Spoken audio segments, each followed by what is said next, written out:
R berubah secara langsung dengan S dan secara songsang dengan kuasa 3T.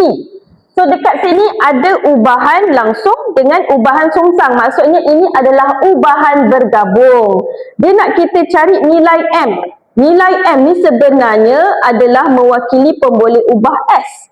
Okey, so macam mana nak cari? Mula-mula kita kena buat hubungan ubahan dulu.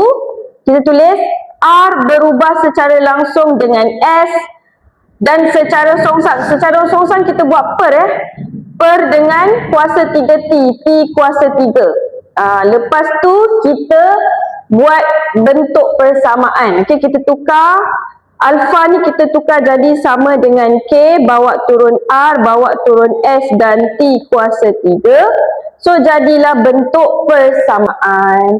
Cumanya kita kena buat bentuk persamaan yang baru, kita kena cari nilai K ni berapa. Nak cari nilai K, kita kena gantikan pemboleh ubah R, S dengan T ni dengan nilai yang terdapat dalam jadual 3. Ambil dekat kolom yang kedua ni. Sebab yang ini dah ada semua nilai pemboleh ubah. Kita jangan ambil kolom yang ketiga ni, sebab yang ni kita tak tahu S tu apa nilai dia. Nilai dia M. M kita tak tahu kan. So kita ambil yang kolom yang kedua. Okey, so kita gantikan R dengan 6. Lepas tu K kita tinggalkan. K ni sebenarnya darab dengan S. S kita gantikan dengan 4.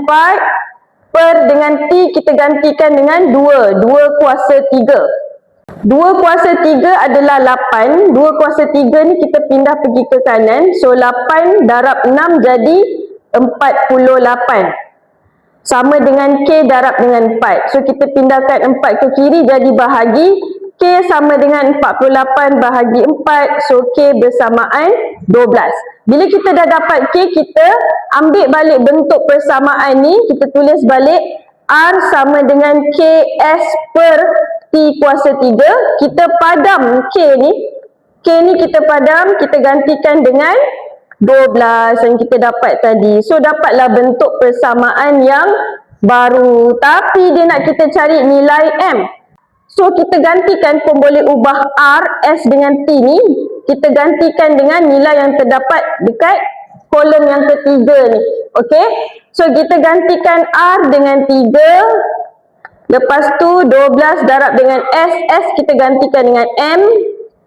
Lepas tu T kita gantikan dengan 8. 8 kuasa 3 ni kita pindah pergi ke kiri. Darabkan dengan 3.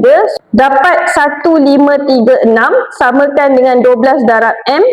12 ni kita pindahkan pula pergi ke kiri jadi bahagi. So M sama dengan 1536 bahagi 12. Kita dapat M sama dengan 128. So jawapan dia adalah C.